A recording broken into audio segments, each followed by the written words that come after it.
Hey there, welcome to a Dakota Meatballs YouTube video special.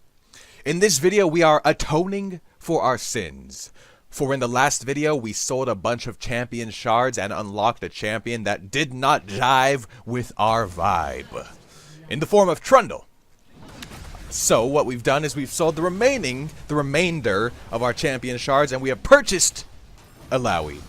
And hopefully that will allow me to really just get more usage out of the champions that I buy, you know? Money doesn't go, or blue essence doesn't go a whole heck of a long way here in getting champions, right? I have played many a game for many a moon, and many a champion reside outside of my grasp. It is particularly problematic that some of the more interesting champions for me are those that are 6,300 blue essence. But, again, all players go through this, so what is there really to complain about? There is nothing to complain about, except for the fact that my first ever Illaoi game is this strange duo lane, right? I'm going against a Nasus-Rammus duo. Keep in mind this is a high silver ranked match. This isn't just some sort of pre-30 normal or anything like that. This is the real deal. And that's right, they don't have a jungler. And they also have a Rammus support in the top lane, supporting a Nasus. So whatever you want to think about that is whatever you want to think about that. I mean, I learned in this particular situation one clip ago that really, Illaoi could just chill with her ultimate and maybe just win 2 versus 1s all day, every day. And that's a lot of what I'm looking for in a champion, right? She got a lot of stuff going on in her kit. She's not just a run at you and try to beat you with her tentacle. You know what I'm talking about? Like if she were just a Trundle remake, all she would do is run at you and try to beat you with her tentacle. And then if you're a tank in a team fight, she would click on you with her ultimate, and that would be her ultimate. She would just click on you. She would click on R, click on you. That's it. That's her ult. There's a lot more depth to this champion. And honestly, I'm just kind of ruling the top lane here. And I like that quite a bit. I do not know how or why I lived here, but it's another reason why I am enjoying this champion so much. Definitely has something to do with me being 7-1 though at the moment. I must admit, probably not possible for me to win that 1 versus 1 with the Malzahar, having no health and no mana, if I'm not 6-1 at the time that it happens. But who knows what the future holds, my friends. Certainly not I said the bear, and certainly not I said Jinx. Please don't one-shot me with your tentacle grab, Illaoi. It will hurt me, is what Jinx says. And then I say, but what if I want to one-shot you with my tentacle grab, Jinx? What if I want to do that? And then Jinx says, well, if it is your most desired thing, then I suppose I cannot stop it from happening. And then I say, well, it is not my most desired thing, but it is the thing that I wish to do right now. And Jinx, being the wonderful woman that she whiz, asks me what is my most desirable thing. And I tell her that it is to win and go into a next game and try to truly understand where the enemy ward is, the first ward. Here I'm learning from my previous game that I can simply get a jungler from the enemy jungler to gank, and I can 2 versus 1. So that's exactly what happened, and every frame of that clip was photoshopped to make it look like I lost the 2 versus 1. You know, simple, just black and white overlay, yada yada on each frame. You know how it is, you know what I'm talking about. I suspect when I get to a higher rank, enemies will start, you know, dodging tentacles. Here, it was actually a interesting moment where I learned about a champion who can 1 versus 1 me, right? I thought Illaoi would probably be able to handle, like, a lot of 2 versus 1s, and here I am just getting 1 versus 1 by an Udyr. You see what I'm getting at there? I thought to myself, Udyr, how could this happen to me? I like to try to dodge CCs with her ultimate. I read about that being a possibility of a thing that could happen. And turns out that it is kind of. It dodges displacements, but the CC still occurs, so when she lands on the ground, I'll still be affected by the taunt, but the taunt won't be dragging me along as I'm ulting. It also saves, I don't know, the animation of the taunt, and it makes sure that Shen's right on... The animation of my ult, I mean, and it makes sure that Shen's right on top of me as the deed gets done. Anywhere, anywhere. Yeah, dude, come on. Here's the thing about being a commentator, right? One of these days, I gotta learn how to actually speak coherently in the English language. You know what I'm talking about here? Because really, it's just the bane of my existence, just mispronouncing things all of the freaking sometimes. And is that fine? Maybe. Is it not fine? Also maybe. These are the two options. They exist in a ethereal realm of optionness. And I'm happy to be a member of that realm. I like to call that realm the realm of the reality of the unknown. For example, in the realm of the reality of the unknown, Udyr actually loses to me here. That's why I could tell that it's the reality that we live in. Because in the realm of the reality of the known, I definitely should have died there, right? You see what I'm talking about? Anyway, Illaoi ult is just, it's too much to handle at this point in time. My farm is very strong, my KDA is very strong, so it means I got a lot of items. And you know what that means? Da-da-da-da-da-da!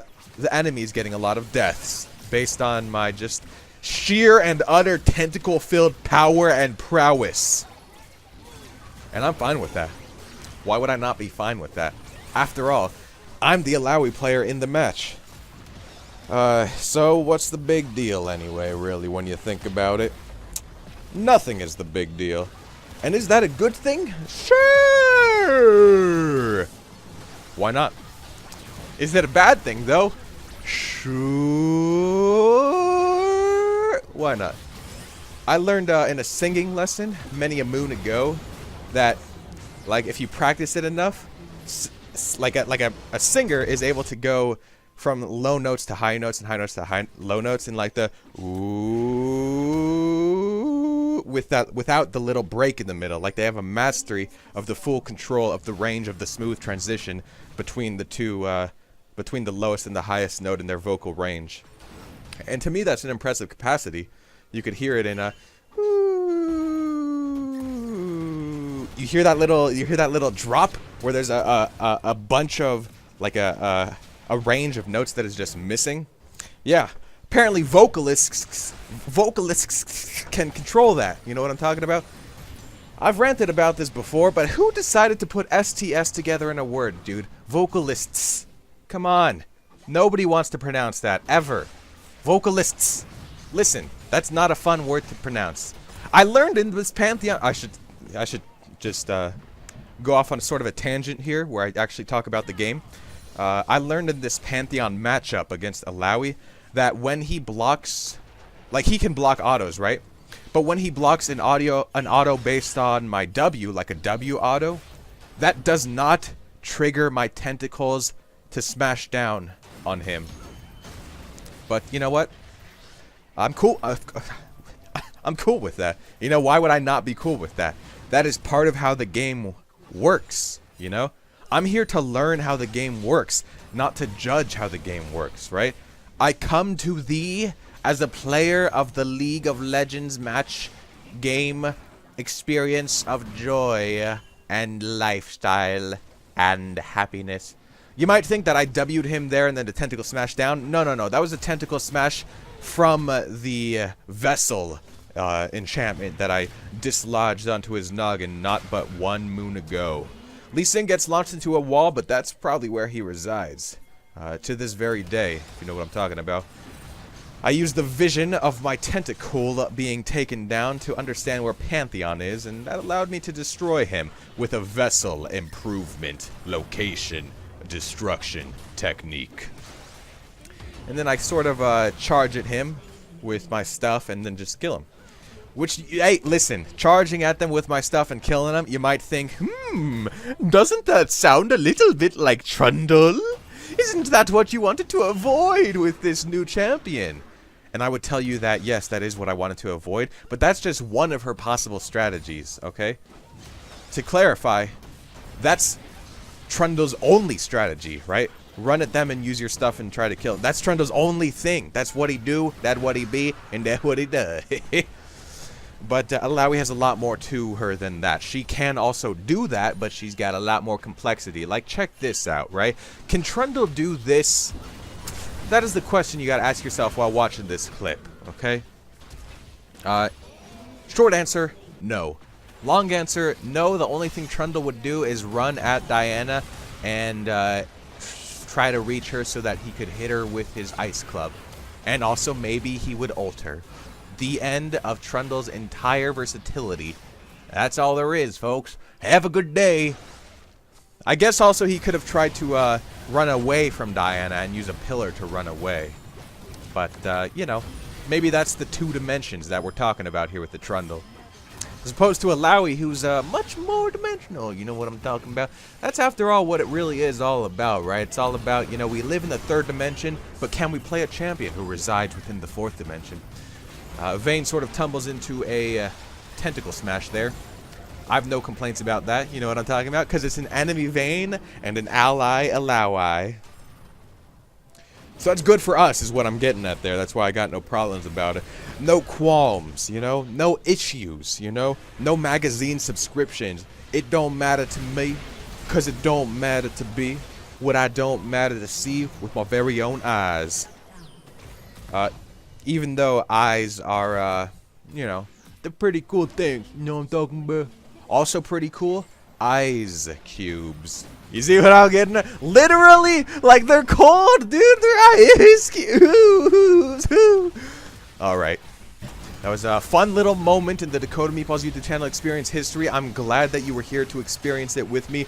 The Dakota Meatballs YouTube channel experience extraordinaire claims no liability over any damages that may have been caused by good or bad puns, or otherwise. You know, why even put a quantifier on a pun of being good or bad? Could have been mediocre, could have been the greatest thing you've ever heard in the history of anything ever, and it could have just been maybe you had the video muted for that point in time, in which case, I really gotta stress this, something crazy happened not but a few minutes ago in this video. You gotta check it out, dude. You gotta hear it. You gotta listen to it. I'm really just kind of striking at a Vayne quadra kill, which is bad.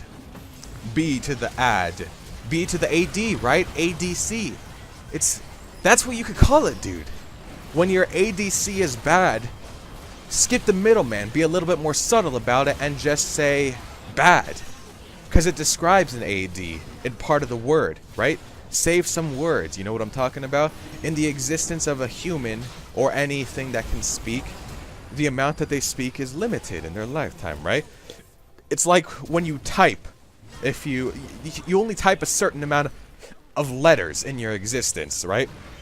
So am I really gonna type out excess letters? You know? I'm gonna be gone faster. Like, if I type twice as much as the average person, my lifespan will be half as long. Fact or fiction? Tell me a story. Eat a baguette. Make it a bagel. Put on some lox. Smoked salmon, that's right. You gotta have some red onion. Why not some capers? How about some mild yellow peppers just chopped up? Put whatever you want, dude. Onion and chive cream cheese? The choice is yours. Your bagel and lox can be whatever you like to put on it. As long as you like bagels and as long as you like lox, literally put on any topping. Speaking of bagels and lox, is it perhaps breakfast or brunch food? You really gotta try cracked whole wheat toast, dude. It's really come time to make this toast happen. You gotta make it happen.